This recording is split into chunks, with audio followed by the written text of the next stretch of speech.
Pada video kali ini, gue akan membahas salah satu film seru yang berjudul A Hijacking 2012. Tidak pernah lupa, gue selalu mendoakan agar kalian dan keluarga bahagia serta sehat selalu ya. Di awal film, kita diperlihatkan kepada Mikkel yang bekerja sebagai juru masak di sebuah kapal dagang milik Denmark yang biasa disebut Rosen. Mikkel mengabarkan kepada anak istrinya kalau jadwal kepulangannya akan terlambat 2 hari dari waktu yang direncanakan. Itu semua bisa terjadi karena ia memiliki tugas tambahan, yaitu mendampingi koki baru di kapal ini selama dalam perjalanan menuju Mumbai. Pada hari pertamanya berlayar, Mikkel melakukan aktivitas seperti biasanya, menyiapkan sarapan untuk para kru kapal, termasuk juga menyuguhkan kopi untuk petugas serta sang kapten. Awalnya semua masih berjalan normal seperti biasa dan tidak ada kendala apapun yang terjadi. Namun semua itu harus berubah setelah hari telah berganti. CEO dari perusahaan perlayaran yang bernama Peter mulai mendapat kabar buruk dari asistennya yang bernama Lars. Lars memberitahu bahwa baru-baru ini kapal Rosen telah mematikan alat pelacak serta hilang dari jangkauan radar. Setelah diselidiki dari laporan terakhir, ternyata kapten kapal sempat melaporkan kalau ada perompak yang mencoba menaiki kapal. Dan dari radar terakhir yang berhasil dilacak, diketahuilah kalau kapal Rosen sudah melenceng jauh dari rute mereka yang seharusnya. Sementara itu, di dalam kapal, para kru Rosen tengah disekap oleh perompak Somalia. Mikkel sebagai juru masak kapal diperintahkan untuk segera memasakkan makanan. Dan selama ia memasak, ia pun dikawal oleh 2 orang perompak. Mikkel juga diharuskan mencicipi masakannya agar para perompak yakin kalau makanan tersebut tidak diracuni.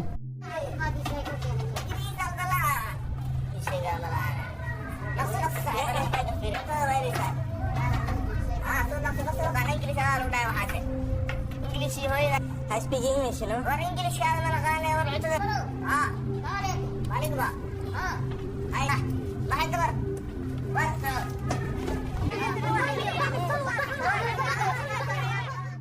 Bueno, kom det första där okej. Det är inte så för mig. Det är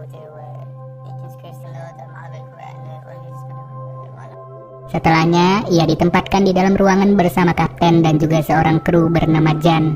Begitu juga dengan kru lainnya, mereka disekap dan ditempatkan di ruangan terpisah tanpa diperbolehkan keluar dengan alasan apapun. Kengerian sangat-sangat mengisi setiap waktu Mikkel, karena ia selalu diawasi setiap saat. Bahkan sesekali ia juga mendengar suara tembakan yang membuatnya tak bisa tidur. Pada hari ketiga di pelayaran, pihak perusahaan sengaja bertemu dengan para keluarga dari pihak kru untuk memberitahu tentang kejadian ini, di mana pihak perusahaan akan tetap berhati-hati dalam melakukan upaya pembebasan agar semua kru dalam keadaan sehat serta tak menimbulkan korban jiwa. Saat itu hadir juga Maria selaku istrinya Mikkel. Jelas Maria pun khawatir dengan kondisi suaminya yang belum pulang sampai detik ini. Tapi di sini, Peter langsung angkat bicara serta memberitahu kalau semuanya akan baik-baik saja. Statement itu diyakini oleh Peter karena menurutnya nyawa semua kru akan tetap dijaga, selagi para perompak itu masih membutuhkan uang dari kegiatan menyandra dan menyandra. Dan sampai di suatu titik, pada hari ke-7, para perompak memanggil Mikkel untuk bertemu dengan negosiator mereka bernama Omar. Omar memperkenalkan diri bahwa ia bukanlah bagian dari perompak, melainkan sebagai seorang negosiator alias penghubung di antara kedua pihak. Saat itu, Omar menyampaikan keinginan para perompak agar Mikkel menghubungi perusahaan untuk meminta uang tebusan sebesar 15 juta dolar. Namun di saat panggilan telepon sudah tersambung, Peter malah menghindar dan ia tak berani menjawab apakah pihak perusahaan akan membayar atau tidak.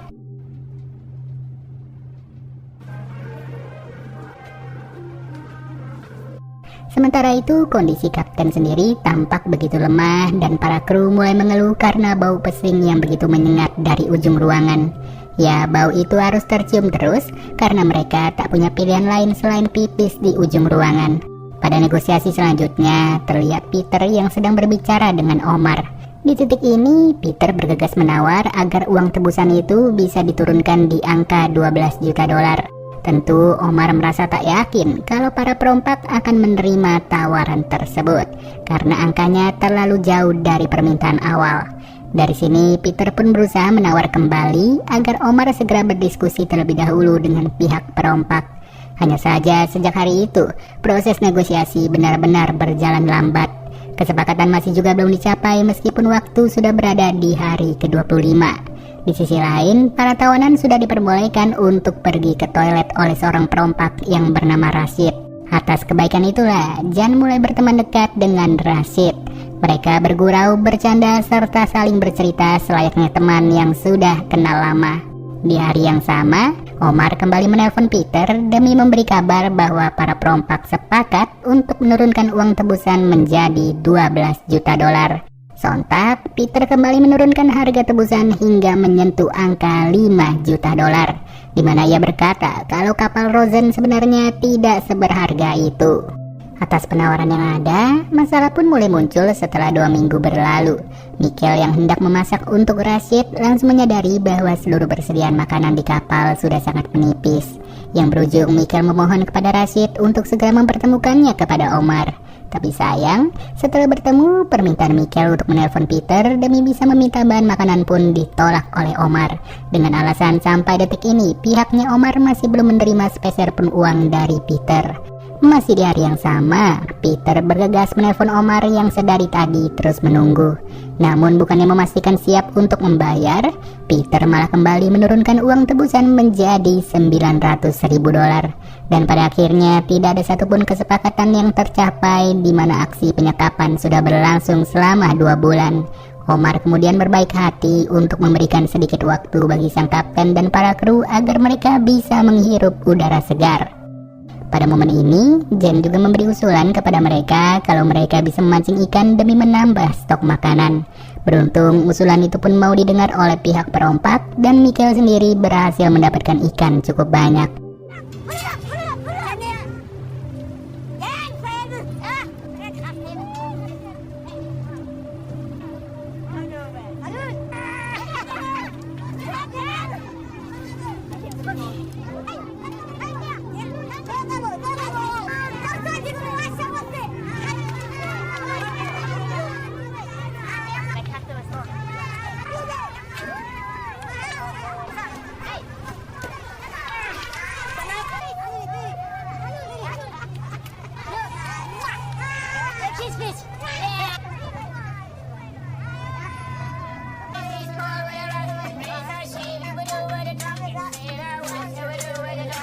Para perompak pun langsung merayakan keberhasilan itu sambil mengajak Jan bersama Mikhail. Setelah berpesta, Mikhail sengaja dipanggil oleh Omar karena ia diberi kesempatan untuk menghubungi istrinya, Maria. Tentu saja Mikhail pun bahagia, apalagi hari itu bertepatan dengan hari ulang tahun dari anak perempuannya. Tapi lagi-lagi dibalik semua itu, Omar sengaja memanfaatkan Mikhail. Mikhail disuruh untuk memaksa Maria segera mendesak Peter agar uang tebusan bisa dibayar secepat mungkin.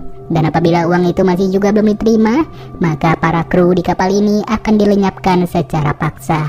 Apa boleh buat, atas dilontarkannya desakan Maria, Peter pun mulai menaikkan penawaran menjadi 2 juta dolar. Tapi nominal itu masih belum cukup bagi para perompak serta membuat Omar berkata kalau para kru benar-benar terancam. Dari sini, kegiatan negosiasi terus-terusan terjadi dengan ketegangan yang begitu tinggi. Kemudian Peter menyempatkan diri untuk menemui Maria beserta putrinya, di mana ia kembali berbohong dengan berkata kalau semuanya baik-baik saja. Ya, entah apa yang sebenarnya ada di benak Peter, karena sampai sejauh ini ia tidak mampu untuk membuat kemajuan yang berarti. Di tengah keputusasaan, Peter bersama timnya pun segera merundingkan hal tersebut dan kembali mencoba untuk menghubungi Omar. Tapi yang ada, Peter justru diarahkan kepada Jan, kerabatnya Mikhail. Jan mendesak Peter untuk segera memulangkan mereka ke Denmark tanpa perlu banyak berpikir untuk melakukan penawaran. Setelahnya, telepon kembali beralih kepada Omar. Omar mengaku kalau ia sudah berjanji kepada para perompak bahwa uang tebusannya takkan jauh di bawah 5 juta dolar. Di mana alasan itu membuat ia kekeh untuk mempertahankan nominal di atas 5 juta dolar. Namun, Peter bersama timnya pun tidak ingin langsung setuju dengan angka tersebut. Mereka bergegas mematok nominal di angka 2,8 juta dolar dan akan ditambah 500.000 dolar dari kantong pribadinya Peter. Telepon pun mendadak hening dalam seketika serta terputus setelahnya. Yang tak lama, Omar sengaja mengirimkan fax kepada Peter. Dan di dalam berkas tersebut terpampang jelas kalau Omar sepakat di angka 3,3 juta dolar. Ketika hari berganti, para perompak mulai membawa seluruh kru ke geladak kapal. Pada saat yang bersamaan, sebuah pesawat terlihat terbang di atas mereka untuk menjatuhkan uang tebusan yang diminta. Dari sini, sang pilot langsung mengabarkan pihak Denmark bahwa uang tebusan sudah mendarat di kapal Rosen dengan selamat.